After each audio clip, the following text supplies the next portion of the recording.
بچوں کو چلانے میں، یتیموں اور غریبوں کی مدد کرنے میں، میرے پیارے ساتھیوں آج یتیم اور غریبوں کی مدد نہیں ہو پاتی ہے۔ جب مانگنے کے لیے آتا ہے 2-4 مرتبہ اس کو دھکے مار کر کے بھگا دیتے ہیں۔ میرے بھائیوں تلاش کرو، یتیم اور غریبوں کو تلاش کرو اپنے یہاں۔ اگر کوئی غریب آدمی ہے تو رات کے تاریکی میں جا کر کے دے کر کے آؤ، کسی کو پتہ نہ چلے کس نے دیا، اور دینے والے کو بس پتہ چلے ہم نے اس کو دیا ہے، اب دے کر کے آ جائیے، اور لینے والے کو پتہ نہ چلے کس نے ہم کو دیا ہے۔ میرے بھائیوں کسی غریب کی مدد کرنے والا کئی مرتبہ وہ اس کو باقاعدہ کہتے رہتا ہے اور احسان جتلاتے رہتا ہے، میں نے تمہیں اتنا دیا، میں نے تمہیں اتنا دیا، میں نے تمہیں اتنا دیا۔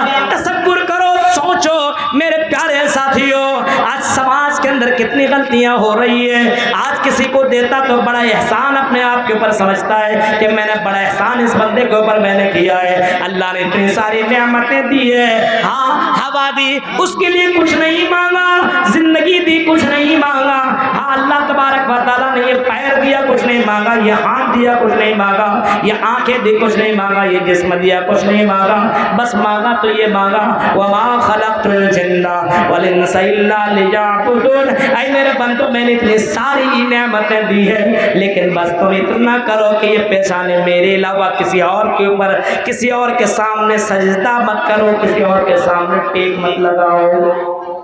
مانگا تو صرف اتنا مانگا۔ تصور کیجئے مال کہاں سے کمایا، کہاں خرچ کیا، اور چوتھا اور پانچواں سوال یہ ہوگا ماذا عمل فیما علم، جو تم نے سنا، سیکھا، پڑھا اس کے اوپر کتنا عمل کیا۔ تقریر جلسوں میں جاتے تھے، تنپنیا کے اندر بھی گئے، حاجی پور میں بھی گئے، ہاں کٹیہار پورنیا کے کئی جگہوں پہ تم گئے اور کئی جلسوں میں تم نے سنا، کئی مسجدوں کے اندر کئی بڑے بڑے عالموں کی تقریریں تم نے سنی، کتنا عمل کیا بتاؤ؟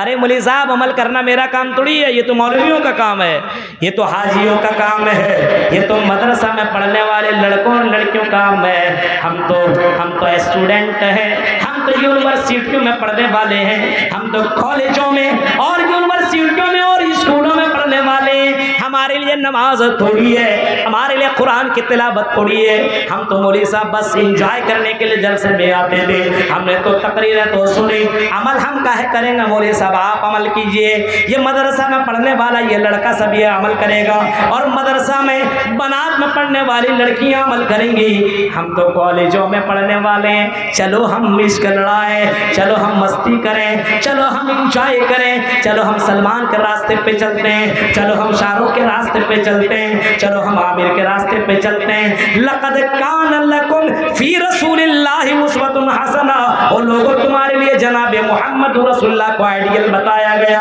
نمونہ بتایا گیا، نبی اکرم صلی اللہ علیہ وسلم کی زندگی کو اسوہ حسنہ بتایا گیا۔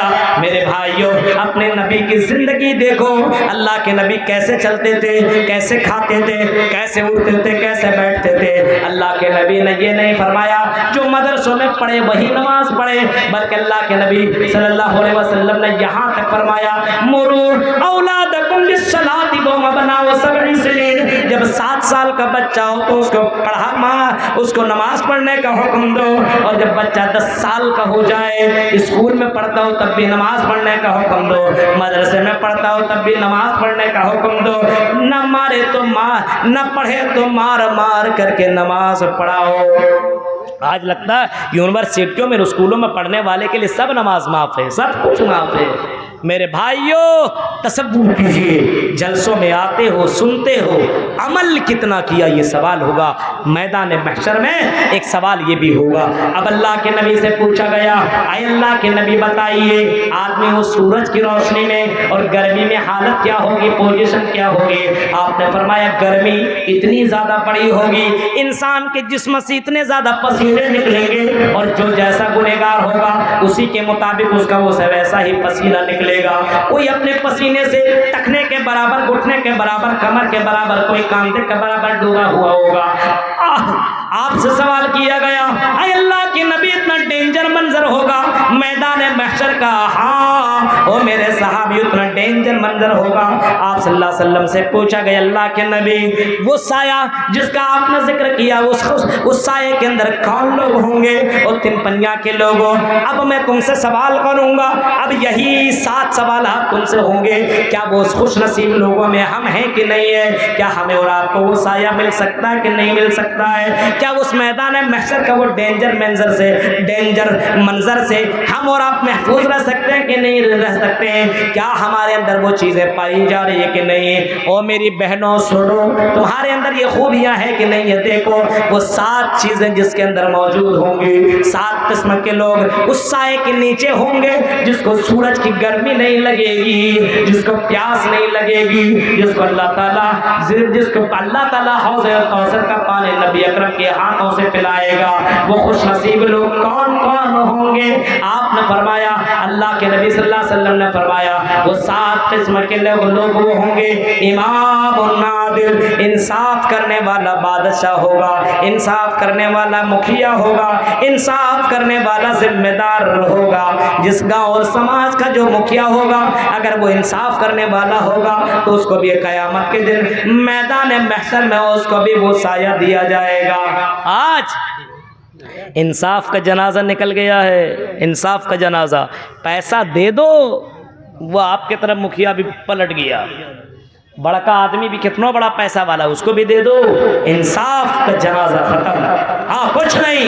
محمد رسول اللہ کی جیوری کو دیکھو, نبی اکرم سے صرف اتنی ریکویسٹ کی گئی تھی, اے اللہ کے نبی یہ فاطمہ ہے اور یہ فلاں قبیلے کے رہنے والی عورت ہے. اے اللہ کے نبی بنو مخزومیہ کی یہ فاطمہ عورت ہے, اس نے چوری کی. اللہ کے نبی بڑے خاندان کی یہ خاتون ہے, عورت ہے, لیڈی ہے. اور اللہ کے نبی اس عورت کے ہاتھ کو نہ کاٹا جائے کیونکہ اس کے خاندان کی ناک کٹ جائے گی. اور اللہ کے نبی کچھ پیسہ لے لیا جائے, کچھ لے دے کر کے چھوڑ دیا جائے. آپ نے فرمایا نہیں. اور لوگوں یہ کیسے ممکن ہو سکتا ہے؟ پہلے کے لوگ تو یہی کیا کرتے تھے, اگر کوئی غریب آدمی غلط کام کرے تو قانون نافذ کر دیا جاتا تھا, اور کوئی آدمی امیر آدمی کرتا تھا تو پیسہ وغیرہ لے کر کے چھوڑ دیا جاتا تھا. آپ نے فرمایا نہیں, اگر اس فاطمہ کی جگہ میری بیٹی فاطمہ بنت محمد ہوتی لسرقت یدہا, تو میں اپنی بیٹی فاطمہ کا بھی ہاتھ کاٹ دیتا. یہ انصاف جناب محمد رسول اللہ نے کر کے دکھایا ہے اور کر کے بتایا ہے. اور میرے بھائیو ذرا سوچو, آج ہمارے یہاں انصاف کا جنازہ نکل چکا ہے. لوگوں کو پنچ جب چنا جاتا ہے انصاف کرنے کے لیے, کوئی آدمی مظلوم عورت اور غریب آدمی کسی کو بلاتا تو اس کے سپورٹ میں فیصلہ سناتا. جو امیر آدمی ہے چائے پلا دیا, ایک چائے میں بکنے والا آج کا مسلمان موجود ہے. چائے پلا دیا, آپ کی طرفداری کرنے لگا. کافی پلا دیا, آپ کی طرفداری میں بولنے لگا. کھانا کھلا دیا, ایک لفافہ دے دیا, آپ کی طرف بولنے لگا. اور انصاف کا جنازہ نکالنے والوں, کبھی کبھی میدان محشر کے حالات کو پھر ذہن میں رکھ لیا کرو. اور اگر سایہ تمہیں حاصل کرنا ہے اور اگر تم کو انصاف کے لیے بلایا جائے تو میرے بھائیو انصاف کرنا, انصاف کا جنازہ مت نکالنا. اور غریب کے اوپر, غریب ہو امیر ہو کوئی مطلب ہی نہیں ہے, تم انصاف کا فیصلہ کرو. انصاف کرنے والا کل قیامت کے دن میدان محشر میں ایسے لوگوں کو سایہ ملے گا جو انصاف کرنے والا ہوگا. آپ نے فرمایا امام العادل, انصاف کرنے والے کو قیامت کے دن فیصلہ کرنے والے کو میدان محشر میں وہ سایہ ملے گا جو انصاف کرنے والا بادشاہ ہوگا, امام ہوگا. بہت سے امام ہوتا ہے جمعہ کے خطبہ میں کھڑا ہوا, امیر آدمی کوئی غلط کرتا کچھ بولتا ہی نہیں, غریب آدمی کا داڑا در. امیر آدمی گھر تھوڑی چلا دیتا ہے. کون کا امیر آدمی کس کا گھر چلاتا ہے بتائیے؟ ہم نے تو کسی ایسے امیر آدمی کو نہیں جانا ہے کہ آج تک کسی نے میرا گھر چلایا ہو. ایسا تھوڑی ہے. کورونا کے اندر میں نے دیکھا 2 سال تک اسی کے گاؤں کا مولوی چندہ لے رہا ہے, بھیک مانگ رہا ہے. اس امیر آدمی کو اتنی بھی عقل نہیں ہے اور اتنا بھی احساس نہیں ہوا کہ اپنے مولوی جو ہمارے یہاں امامت کرتا تھا, فلاں جگہ امامت کرتا تھا, ابھی تو نماز ہی نہیں ہو رہی, اس کو وہاں سے نکلوا دیا گیا. چلو کم سے کم اس کے گھر میں جا کر کے 5-10 ہزار روپیہ دے دو. میرے بھائی جب کورونا کے اندر کچھ نہیں کر سکتا ہے تو اب وہ کیا دے گا؟ یہ تو امیر بھی لکیر کا فقیر ہے. میرے بھائیو یہ کیا دیں گے؟ اس وجہ سے انصاف کا جنازہ جانے مت دو. جب خطابت کی کرسی پر بیٹھو تو یہ مت دیکھو یہ امیر ہے, یہ چودھری ہے, یہ مکھیا ہے, یہ فلاں ہے. یہ سب کچھ نہیں ہے میرے بھائیو. یہ اپنی جگہ پہ یہ کسی کا گھر نہیں چلا سکتا ہے, یہ خود لکیر کا فقیر ہے. اس سے مانگنے کی ضرورت نہیں ہے. عزت و ذلت کا مالک اللہ ہے. اگر کرسی خطابت پہ سوار ہو اور خطابت کرنے کے لیے بیٹھو تو میرے بھائیو آپ حق بات بولو, انصاف کی بات بولو. انصاف کرنے والے امام کو کل قیامت کے دن وہ سایہ اس کو ملے گا, اور وہ خوش نصیب لوگوں میں سے وہ بھی ہوگا جو انصاف کرنے والا ہوگا اور انصاف کی بات بولنے والا ہوگا. ایسے کو میدان محشر میں سایہ نصیب ہوگا. تو آپ بتائیں کتنے لوگ انصاف کرنے والے اپنے آپ کو جھانک لیجئے. بہت سی ساس ہوتی ہے اس بہو کو زیادہ مان رہی ہے, اس بہو کو کم مان رہی ہے. کیوں؟ اس کا شوہر زیادہ دیتا ہے اور اس کا شوہر کم دیتا ہے. تو اس کے والے کو, اس بہو کو خوب لاڈ پیار کر رہی ہے اور اس کے بیٹی کو گودی میں لیتی ہے. یہ نہ انصافی نہیں ہے, انصافی نہیں ہے. اگر وہ بیٹا آپ کا نہیں کما پا رہا, اس کے پاس اتنی عقل نہیں ہے, سرکاری نوکری نہیں ہے, تو کیا ہوا؟ اللہ تبارک و تعالیٰ اس کے قسمت میں جتنا لکھا اتنا مل رہا ہے. اب آپ انصاف کا جنازہ کیوں نکال رہی ہیں؟ آپ نے انصافی کیوں کر رہی ہے؟ ارے اس کا شوہر نہیں کما رہا تو کیا ہوا؟ تم انصاف کرو, انصاف دونوں کے ساتھ تم انصاف کرو. بہت سے لوگ ہوتے ہیں جو ایک بیٹا کو مانتا دوسرا بیٹا کو نہیں مانتا. پوچھا گیا کیوں نہیں مانتا؟ جواب دیتا مولوی صاحب میں اتنا کماتا نہیں ہوں. ہاں میرا بھائی زیادہ کماتا ہے اس وجہ سے اس کو زیادہ مانتا ہے, اس کو زیادہ اپنے پاس رکھتا ہے, اس سے زیادہ باتیں کرتا ہے. اپنے گھر کے اندر ایسا مت کرو میرے بھائیوں ورنہ گھر ٹوٹ جائے گا. اپنے بیٹوں میں انصاف کرو, اپنے بہوؤں کے اندر انصاف کرو, اپنے بیٹیوں میں انصاف کرو. انصاف کا جنازہ جانے مت دو. کل قیامت کے دن اگر اب میدان محشر میں سایہ میں چاہتے ہو تو میرے بھائیوں انصاف کا جنازہ اپنے یہاں جانے مت دو. انصاف کا جنازہ جانے مت دو. انصاف کرو, نہ انصافی مت کرو. بہت سے لوگ ہوتے ہیں امیر گھر کی بیٹی ہے, غریب گھر کی بیٹی ہے. امیر گھر والی بیٹی کو کچھ نہیں کہتا ہے. کیوں؟ اس کو کہیں گے تو اس کا باپ چڑھ جائے گا, ہاں بولنے لگے گا. یہ غریب کو جتنا چاہو اتنا کام کراؤ, جتنا چاہو اس سے کرواؤ. کیوں؟ اس کا باپ غریب ہے نا, یہ کیا بولے گا؟ میرے بھائیو یہ اس کا باپ کیا بولے گا؟ یہ کچھ نہیں بول سکتی ہے. ظلم مت کرو میرے بھائیو, ظلم کرو گے آج تو کر سکتے ہو تو میرے بھائیو انصاف کا دن آئے گا. اور انصاف کا دن, انصاف کا ترازو لے کر کے اللہ آئے گا. وَنَزَعُ الْمَوَازِينَ الْقِسْطَ لِيَوْمِ الْقِيَامَةِ فَلَا تُظْلَمُ نَفْسٌ شَيْئًا. قیامت کے دن انصاف کا ترازو اللہ تعالیٰ لے کر کے آئے گا. اور انصاف کا ترازو جب اللہ تعالیٰ لے کر کے آئے گا تو انصاف کی ترازو کے اندر اللہ تبارک و تعالیٰ انسان کی نیکیوں کو اور برائیوں کو رکھے گا. اگر نیکیاں بھاری پڑ جائیں گے تو جنت کے سرٹیفکیٹ مل جائے گی, اور اگر برائیوں کا پلہ بھاری پڑ جائے گا تو جہنم کے اندر چلا جائے گا.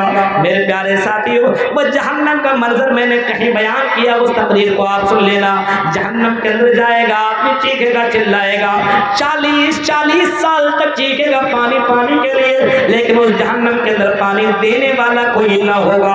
میرے بھائیوں اس وجہ سے انصاف کرو, عدل و انصاف کا دامن اپنے یہاں سے جانے مت دو. اور دوسرا آدمی وہ شاب النشا فی عبادت ربی, میدان محشر میں جس کو سایہ ملے گا اس سورج کی گرمی سے, جس کو بچایا جائے گا, جس کو پانی دیا جائے گا, حوض کوثر کا پانی پلایا جائے گا, وہ لوگ ہوں گے جس نے اپنی جوانی اللہ کی عبادت میں گزاری ہوئی ہوگی, اللہ کی بندگی میں, اللہ کی بھکتی میں جس نے گزاری ہوئی ہوگی, جس نے اللہ کی عبادت میں اپنی زندگی گزاری ہوئی ہوگی. اور تن پنیوں اور کٹیہار اور بہار کے لوگوں بتاؤ آپ کی زندگی کہاں گزر رہی ہے؟ آج نوجوانوں کی زندگی موبائل کے اندر گزر رہی ہے, کسی لڑکی کے چکر میں گزر رہی ہے. کبھی کالج کے پیچھا کرتے ہوئے جاتا ہے, کبھی اسکول کا پیچھا کرتے ہوئے بھاگتا ہے, کبھی اس بازار کا پیچھا کرتے ہوئے بھاگتا ہے, کبھی اس لڑکی سے نمبر پانے کے لیے یہاں سے وہاں دوڑتا ہے. ایک لڑکی کے پیچھے دیوانہ ہے اور موبائل کے پیچھے دیوانہ ہے. اے نوجوانوں تیری زندگی کہاں کٹ رہی ہے؟ اپنی جوانی کو چیک کرو, یہ جوانی تمہیں بار بار نہیں ملے گی. اپنے بزرگوں سے پوچھو, ان بڈھوں سے پوچھو, ان بزرگوں سے پوچھو جس نے اپنی جوانی برباد کر دی, آج اسے پوچھو تیری جوانی ویسے گزری, تم آج کیا احساس کر رہے ہو؟ جوانی ملی ہے اس ٹھنڈی میں, ابھی اور ٹھنڈی آنے والی دسمبر کے مہینے میں, بوڑھے حضرات لوگ کیسے نماز پڑھنے کے لیے آدمی وضو بنانے کے لیے پانی چھو نہیں سکتے, ٹچ نہیں کر سکتے, اتنے زیادہ پریشان ہوتے. جوانی میں پانی چھوئیے, وضو بنائیے, نہا لیجئے, غسل کر لیجئے, نماز کھڑے کھڑے پڑھیے, رکوع قیام سب کچھ کر سکتے ہیں.